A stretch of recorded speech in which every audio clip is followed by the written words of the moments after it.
right, gang, hope everybody's doing great today. We have now passed where they have set out the form boards for the concrete, got the FFE, but now before we pour concrete, we have to put in all of the pipes that run underneath the foundation for your water, for your AC chase, for any electrical conduit that's going to run for like floor plugs, things of that nature. So let's take a peek and see what we're doing with that. All right, hopefully you can hear me. I'm going to talk loud because it's a little windy out here. We're walking up to the job site and you can see they have just finished roughing in all of the plumbing, and on this job site no electrical, but we're going to walk across the street in a second. You're going to see some of that, but anyway, so let's start over here. Hope everybody's doing great today. I'll try to block some of the wind from the camera.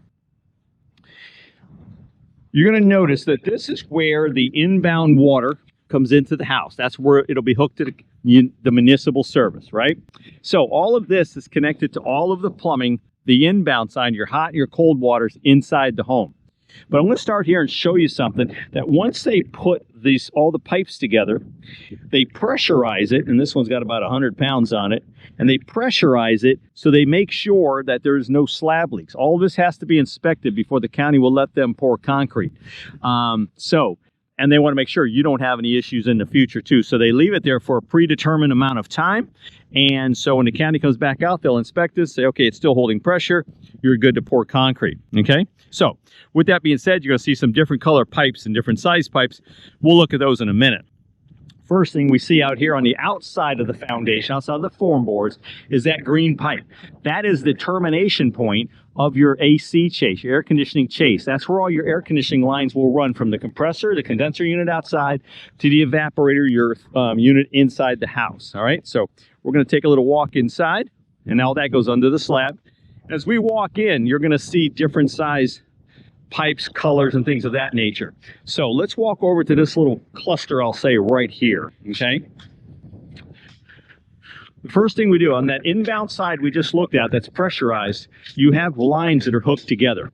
You have a cold side and you have a hot side. And the reason they put them all together, because right now we're just pressurizing the system. These will all be split apart as they build the home.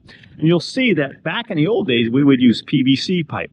Today, most of the builders are using PEX. And what the PEX allows them to do is use less joints and be able to bend it around corners. You'll see a lot of that when we do our when we're doing the roughing, when we're doing plumbing inside the house. When we get to that point in the series, you'll see a lot of what they do.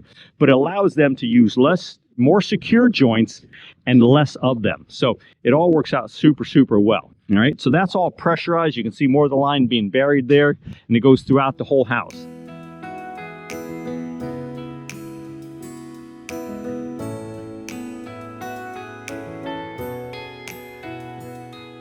Now, you'll also see different size pipe. You'll see different size PVC pipe. You can see this one's a 4-inch pipe.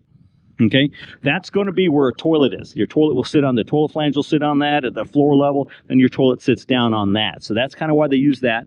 And also, you'll see different size pipes for drainage, like for showers and sinks and things of that nature. Okay.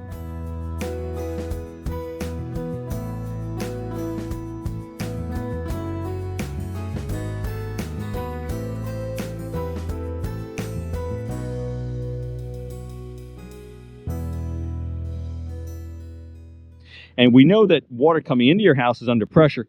The water leaving your house is gravity, okay? So it all goes downhill essentially to one gathering point and out to the sewer system.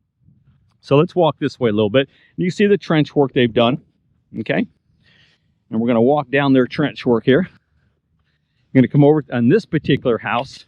I'm not sure what house it is. We're just picking job sites for these explanation videos. You'll see in this area there's a whole lot going on. A lot of drain pipes. Got a lot of inbound water here.